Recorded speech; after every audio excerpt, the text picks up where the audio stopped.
మనకి సమయంలో breaking news చూస్తే హైదరాబాద్లో భవ్యశ్రీ చరిత అనే సాఫ్ట్వేర్ ఇంజనీర్ అదృశ్యం సంచలనం రేపుతోంది. నేను ఉదయం డ్యూటీకి వెళ్తున్నానని చెప్పి తాను పనిచేసే సంస్థ క్యాబ్లో వెళ్ళింది. అయితే రాత్రి పొద్దుపోయినా ఇంటికి తిరిగి రాకపోవడంతో ఆందోళనకు గురైన భర్త హార్డ్వేర్ ఇంజనీర్ కార్తీక్ చైతన్య ఆమె పనిచేసే సంస్థ వద్దకు వెళ్లి ఆరా తీశారు. అయితే నిన్న అసలు ఆమె ఆఫీస్కే రాలేదని వారు సమాచారం ఇవ్వడంతో షాక్ తిన్న కార్తీక్ వెంటనే కూకట్పల్లి పోలీసులకు ఫిర్యాదు చేశారు.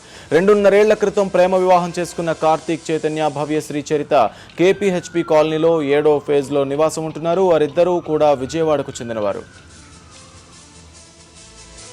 ఈ ఘటనపై మా కరెస్పాండెంట్ రాజేష్ మరిన్ని అప్డేట్స్ అందించేందుకు సిద్ధంగా ఉన్నారు. రాజేష్, చెప్పండి, ఈ కేసులో పురోగతి ఏమైనా కనిపిస్తోందా? పోలీసుల వద్ద ఉన్న ప్రాథమిక సమాచారం ఏంటి? ఆ తర్వాత ఇంకేమైనా అప్డేట్స్ అందాయా? పోలీసులు కేపీహెచ్బీ పోలీసులు విచారణను మొదలు పెట్టారు. నిన్న 9 గంటలకు క్యాబ్ లో వెళ్ళినటువంటి భవ్యశ్రీ చరిత ఎక్కడికి వెళ్ళింది అనే దానిపైన ఆరా తీస్తున్నారు.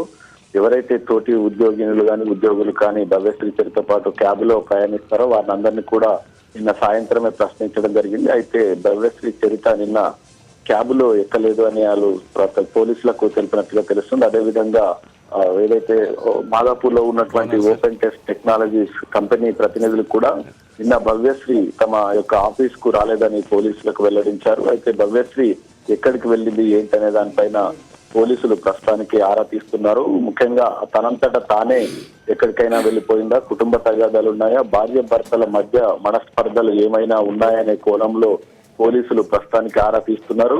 వీరిద్దరిది కూడా ప్రేమ వివాహమని భర్త చెప్పినట్లు వెల్లడిస్తుంది. ఈ ఇద్దరు అన్యోన్యంగా ఉంటున్నారు. కానీ ఆమె బయటకు వెళ్ళిపోయిందా లేకపోతే ఎవరైనా భవ్యశ్రీ చరితను కిడ్నాప్ చేశారనే కోణంలో ప్రస్తుతానికి ఇన్వెస్టిగేషన్ కొనసాగుతుంది.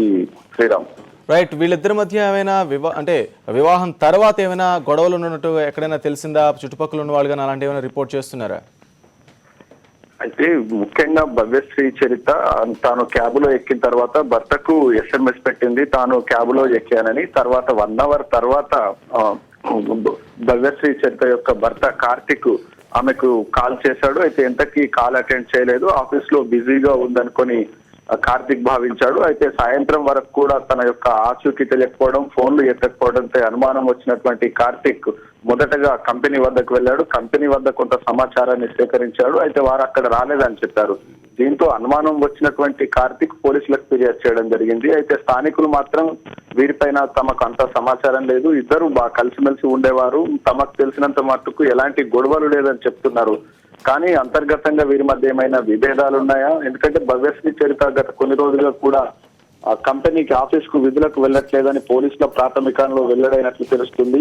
అయితే తానంతటా తానే వెళ్లిపోయిందని పోలీసులు మొదటగా భావిస్తున్నారు. అయినప్పటికీ కిడ్నాప్ కూడా అయి ఉండవచ్చనే కోణంలో కూడా అంత లైట్ గా తీసుకోకుండా సీరియస్ గానే ప్రస్తుతానికైతే కేపీహెచ్బీ పోలీసులు ఇన్వెస్టిగేషన్ చేస్తున్నారు. Sriram, thank you Rajesh.